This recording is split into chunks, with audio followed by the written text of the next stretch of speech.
Welcome to my kitchen. Well, thanks to the Brady Bunch, we have this classic dinner. Pork chops and applesauce.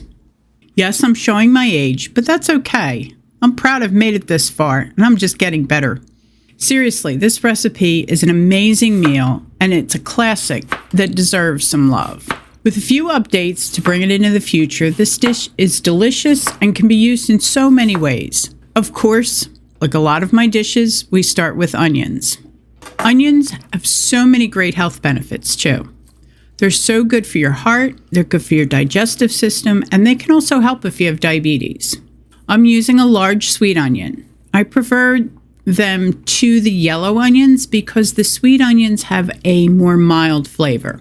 I also used a small amount of olive oil in the pan. I'm trying to keep track of calories, so I only used a little, so there's not so much extra fat. I'm also using a non-stick skillet, which makes it much easier to use less oil. I think that's why I like onions so much. They add so much flavor without adding a lot of calories. Once the onions are sliced and separated, you can salt and pepper them and add some other spices. I'm using thyme and sage. These spices also work great with the pork chops. I like to start the pan on high first. I like to get a little bit of color on the onions. I think it brings out the sweetness a little bit more. You can go ahead and turn the pan down a little bit once they start cooking. I also decided to add just a little bit of heat. I added about a teaspoon of red pepper flakes and gave it a good toss after that. Get everything mixed up. If you're not someone that likes spicy foods, you can absolutely skip this step. As they're cooking, give them a stir every once in a while to make sure everything's cooking evenly. And as for the pork chops, I chose thin pork chops this time, mainly because they were on sale, but also because I wanted to do everything on the stovetop. If you wanted to use thicker pork chops, you could, but I would finish them off in the oven. I would just put everything into a baking pan and finish cooking them in the oven so they can cook a little bit more evenly. Once the onions are done, you take them out of the pan. Don't clean the skillet. You want all that good flavor to get on the pork chops because we're going to cook those next. You want to salt and pepper your chops before you put them in the pan, both sides. And once again, I'm just adding a very small amount of olive oil and just enough to get them started. You want the pan on a high heat. We want a nice brown sear on both sides. That color is going to give us a lot of nice flavor on the chops, and it's going to help flavor our sauce.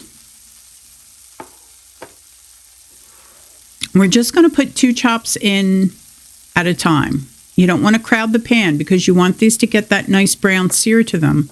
And if the pan is too crowded, they'll just steam and you won't get any color to them. Also use this splatter screen to help with the mess. And while the chops are browning, we can get on to the next 2 chops and get them ready. Salt and pepper both sides. I decided only to use salt and peppers on the chops because I really wanted to taste the pork. These are nice chops and they have great flavor, and I didn't want to cover it up too much with too many spices. That's why I put the spices in the onions instead of on the chops. Sometimes it's nice to not over-season things and let the true flavor come out. Salt and pepper is really all you need to bring out the flavor of the pork and not add any extra flavors. In some cases, simple is best. Once both sides are a nice color, then we can move on to the next 2 chops. Brown both sides, just like the others. Once they're done, remove them from the pan and remove the pan from the heat. We're going to add the Worcestershire sauce and the wine next. Be careful adding the wine. There is alcohol in it, and it can start a fire if you're not careful, especially if you have an open flame burner. And yes, this did set off my sensitive smoke alarm. Place the pan back on the burner on low. Add the onions back in the sauce and spread them out evenly. Then place the chops on top of the onions, and this time they can overlap. It won't make any difference. This is where the chops are going to finish cooking. You do want to cover them so everything gets cooked evenly, and they need about 10 minutes more. I check them about halfway through, rearrange them a little bit to make sure that they are cooking evenly, and to give the onions a little stir to make sure they weren't sticking. You can see that the sauce has really developed a nice richness and the chops are nice and tender. You can use a meat thermometer to check the internal temperature if you'd like. It should be about 145 degrees. When it's done cooking, I put everything in a glass container.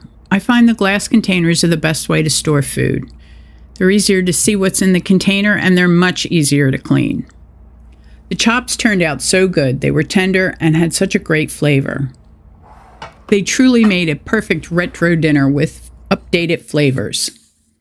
This whole plate of food was more than enough and only had 600 calories with 40 grams of protein.